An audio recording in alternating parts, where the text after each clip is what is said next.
The square was lively that night.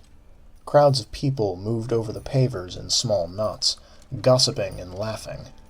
Peddlers with wine casks on their backs, or racks of grilled meats on sticks, moved among the crowd, doing a brisk business since the city's lights were still lit.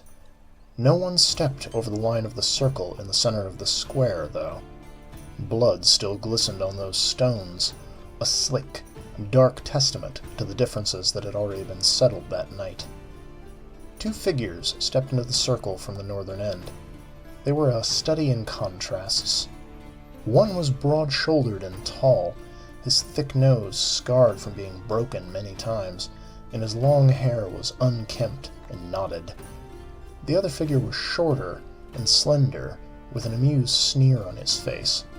The brute was pale, the other was dusky. The warrior wore steel and boiled leather, his companion painted silk and lambskin. The crowd began to whisper, eyes turning toward the pair of them.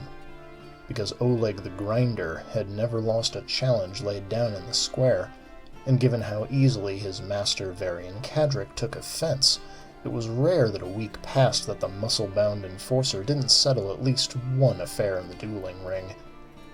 It was a moment later when another figure stepped into that circle.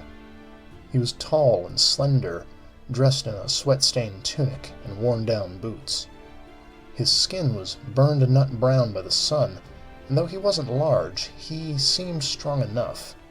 He carried a staff nearly as tall as he was, but other than that he bore no weapon or armor.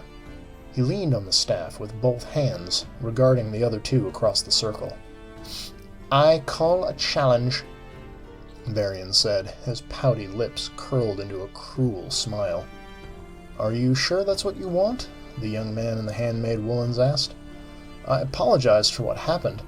"Your apology is worth less than nothing," Varian snarled, turning and spitting on the ground. "I call a challenge. Do you accept or yield?" The young man looked around at the crowd for a moment. Dozens of eyes turned his way. Some were curious, others pitying. Several had that sharp, hungry look of those sure they were about to see real bloodshed. One man sat on a bench, his gnarled fingers wrapped around the head of his walking stick. He smiled, his white teeth a sharp contrast to his dark skin, and winked at the young man holding the staff. "I accept," he said, turning back to face Varian. Oleg smiled as well. It was just as unpleasant as his master's smile, though for completely separate reasons. "Teach him a lesson, Oleg," Varian said, slapping his champion on the shoulder. Oleg drew the sword from his hip, turning it in his grip so the unsharpened edge was on the striking side. Those who'd seen the Grinder fight knew that the blunt edge was no less dangerous for lack of a whetstone. The young man sighed, rolled out his shoulders, and stepped forward.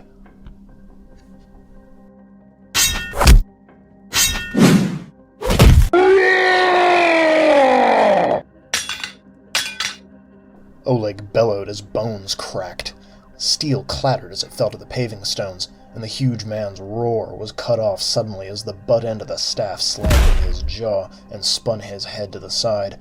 Eyes rolling, he stayed on his feet a moment longer before dropping to the ground in a heap. For a moment the crowd all around was silent. Then whistles erupted, followed by curses. Coins exchanged hands as bets were settled. The young man knelt, placing his fingers on Oleg's neck and then in front of his mouth. "He'll live," the man with the staff said as he stood. "But I would get him a healer if you want to be able to use that arm again." Varian's mouth was tight with anger, his eyes dark and narrow. Fear erupted in them when the man with the staff crossed the circle toward him. The crowd around them went quiet again. The man had won the duel handily enough, his spinning staff more than a match for Oleg's brute muscle, but he had the look of an outlander, and outlanders didn't always understand the rules of the duel. If he broke those rules, and came after Varian once it had all been settled, the city's redcloaks would eventually find him, and there would be a trial. But that was small comfort to Varian, whose protector lay insensate in a heap on the flagstones.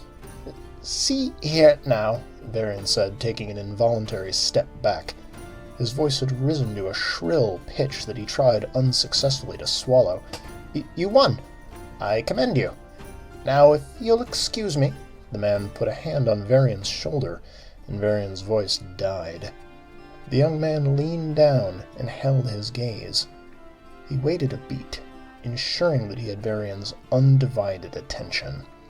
The crowd around them may as well have been a mural, except for Oleg's grunt of pain as he attempted to swim back up into consciousness.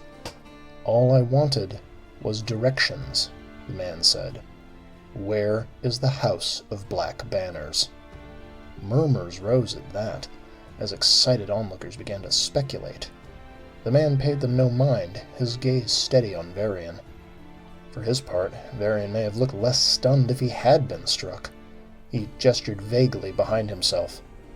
2 blocks down, then turn toward the harbor, he said, looking at the unkempt man with the staff. The black flags. They hang from above the balcony door. Thank you, the young man said, enunciating the words to drive them home. He let go of Varian's shoulder and smoothed the tunic he'd been gripping. My uncle has been expecting me. Your uncle?